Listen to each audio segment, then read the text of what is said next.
मैं पीसीबी पे केस करने वाला हूँ कि उन्होंने मेरे बच्चों के साथ बड़ा जुल्म किया है। क्योंकि जब मैंने पीएसएल का गाना सुनाया उनको, मेरे बच्चों ने चीख मारी है और भाग गया और 3 दिन से बात नहीं कर रहे। यार इतने बुरी कॉम्पोजिशन, इतना बुरा गाना, यार ये बनाया किसने? ये पीसीबी के कौन सा बंदा है जिसने ये आइडिया अक्स किया है और जिसको दिया है उसने बनाया है?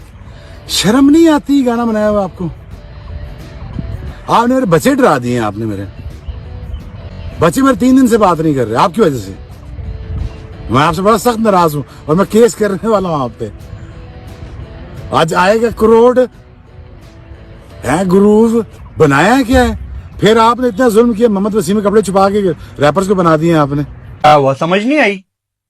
पाकिस्तान सुपर लीग ने अपना इस साल का एंथम रिलीज कर दिया है, जिसमें इस साल भी पंजाबी को भरपूर प्रमोट किया गया है। कोई परवाह नहीं है सिंध में रहने वालों की, कोई परवाह नहीं है बलोचिस्तान की, कोई परवाह नहीं है केपी में रहने वालों की।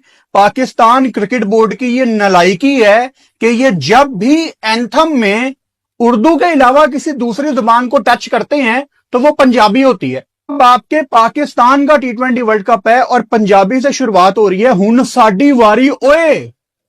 फिर पाकिस्तान टीम के हैशटैग होते हैं आ तेनू मैच दहावा पंजाबी।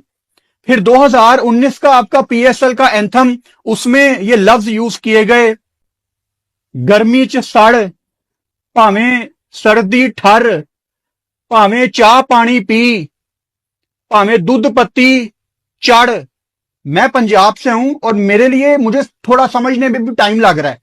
तो अगर किसी को बलोचिस्तान में बैठे या सिंध, अंदरून सिंध में बैठे या केपी में कहीं बैठे ये मेरी जुबान समझ नहीं आ रही तो मैं माजरत खुआऊं, ये पाकिस्तान सुपर लीग के ही लफ्ज हैं। पाकिस्तान, पूरा पाकिस्तान, लेकिन सिर्फ एक पंजाबी को यहां पे प्रमोट करता है। ये पाकिस्तान क्रिकेट बोर्ड क्यों करता है? अगर ना वाइब एंड माहौल और एक्स, अबे यार ये बहुत पुराने हो चुके हैं। ये इसका जो क्या कहते हैं अस्थाई है। मेरा एक्स देखो दमादम, मेरा फ्लो देखो, मेरा वाइब देखो। अबे भाई ये बहुत इस्तेमाल हो चुके हैं, ये अब लोग भी बेजार हो चुके हैं। कौन अपनी जिंदगी में इस्तेमाल करता है ये तुम्हारा वाइब क्या है, ये तुम्हारा फ्लो क्या है? अबे भाई ये बहुत बहुत ज्यादा वोनबी टाइप लफ्ज का इस्तेमाल है। खैर एनीवेज, गाना है, चलेगा, मैदानों में खत्म हो जाएगा, लेकिन मेरे लिए, मुझे दूसरों का नहीं पता। हालांकि बड़ी गालियां पड़ रही हैं, अली तरीन भी काफी नाराज हैं कि अली जफर को क्यों दे दिया, उनका अपना मामला है।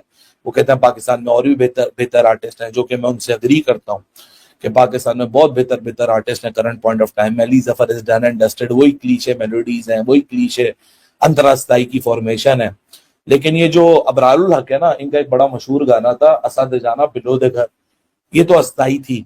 जो अंतरा था ना इसका, उसका अंतरा इसमें इस्तेमाल हुआ है पीएसएल के एंथम में, and that is the only saving grace. और जब ये एंथम शुरू होता है, मैं एक्सपेक्ट कर रहा था कि पीएसएल का कोई अच्छा सा शॉट आएगा, मगर एंथम शुरू होता है तो दो पहलवान आपस में लड़ रहे हैं और ये पीएसएल प्रमोशन एंथम कम लग रहा है, अली जफर प्रमोशन एंथम ज्यादा लग रहा है। आपको कितना लगा, कैसा लगा? अपनी राय कमेंट के सूत्र में जरूर बताइएगा। बट मुझे खुद जो फील हुआ, जो मैंने सोशल मीडिया के ऊपर देख रहा हूँ, तलहान जम को लोग लाइक कर रहे हैं, अबरारुल हक बीच में आए, पंजाबी टच दिया, उनको लोग लाइक कर रहे हैं। बट ओवरऑल मुझे व्यूज ज्यादा मिले नहीं है, नजर नहीं आए, क्योंकि मैं पहले एडिशन से लेकर अब तक कवर कर रहा हूँ। इसका से टाइटल है देखो, मतलब एक्स लगाए, लाइक 10th एडिशन देखो इसका टाइटल है, बट कोई देख नहीं रहा अभी तक जब मैं आपसे बात कर रहा हूँ।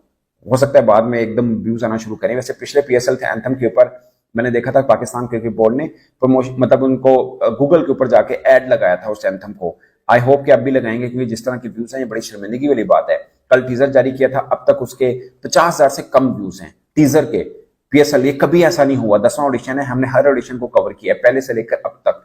कभी इतनी गंदी मतलब मैंने चीजें नहीं देखी थी जो पीएसएल से रिलेटेड अब हो रही हैं। और ये बड़े डर के मैं कह रहा हूं, क्योंकि ये वो प्रोडक्ट है क्रिकेट जिसको हम सब इसको पसंद भी करते हैं, हमारे लिए ओनली एंटरटेनमेंट भी है और हमारा तो बिजनेस ही है कि क्रिकेट के ऊपर बात करना। अगर क्रिकेट के ऊपर लोग सुनना नहीं चाहेंगे तो सबसे बड़ा धचका तो खैर। भारत के स्टेडियम्स की कैपेसिटी 1.25 लाख तक है।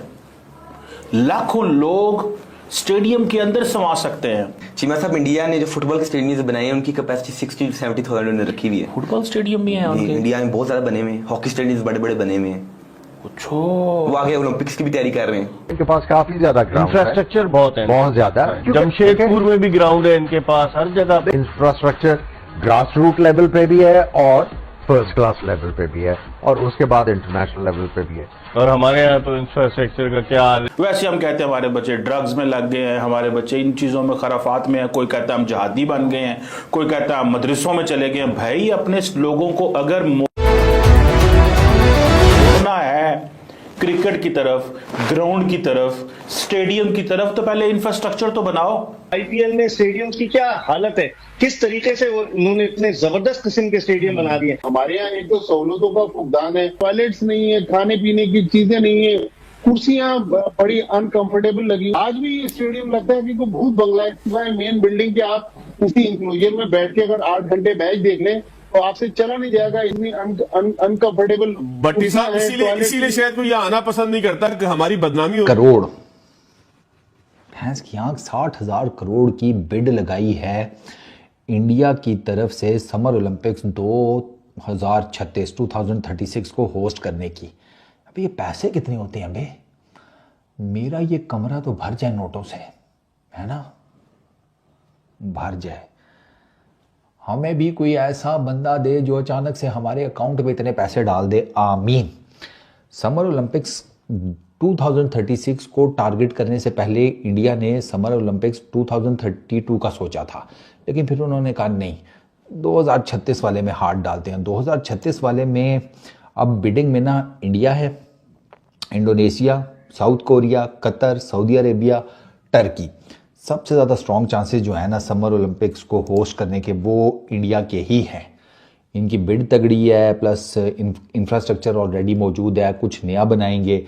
अहमदाबाद, गांधीनगर ये प्राइमरी होस्ट होंगे इस ओलंपिक गेम्स को होस्ट करने के। अच्छा, इसके अलावा जनाब आपके पास मुंबई, गोवा, पुणे, भोपाल, यहाँ पर इवेंट्स होंगे। इंडिया अगर ओलंपिक्स को होस्ट करता है ना, जिसके मैं आपको फिर बता रहा हूँ कि बहुत स्ट्रॉन्ग चांसेस हैं कि इनको 2036 का ओलंपिक्स मिल जाएगा, क्योंकि बिड स्ट्रॉन्ग है, इंफ्रास्ट्रक्चर पहले मौजूद है, कॉमनवेल्थ गेम्स की एक वो मौजूद है, हिस्ट्री मौजूद है ऑलरेडी। जो स्पोर्टिंग सर्कल में होता है ना, वो देखते हैं लोग कि यार इनके जो स्पोर्ट्स खेली जाती है उसके लिए इन्होंने लोकली अपने लोगों के लिए इंतजाम किए हुए या नहीं, तो वो ऑलरेडी इंफ्रास्ट्रक्चर मौजूद है। डिफरेंट किस्म की स्पोर्ट्स खेली जाती हैं। क्रिकेट तो प्राइमरी हो गई ना, उसके अलावा भी इंडिया में फुटबॉल हो गई, बाकी टेनिस हो गई, टेबल टेनिस हो गई, जिम्नास्टिक्स हो गए, डिफरेंट किस्म की जो स्पोर्ट्स है ना वो खेली जाती है और उनके लिए बेहतरीन किस्म की फैसिलिटीज़ मौजूद हैं। तो इंडिया का इस वजह से मैं कह रहा हूँ कि केस ठीक ठाक किस्म का स्ट्रॉन्ग है और वो होस्ट कर जाएंगे। और अगर वो करते हैं ना तो वो हिस्ट्री में फर्स्ट टाइम ओलंपिक्स को होस्ट करेंगे। तो डेफिनेटली इंडिया के ऊपर इस चीज़ का वो एक होगा तो सही ना प्रेशर कि ये नहीं यार हमने करना है और तगड़ा किस्म का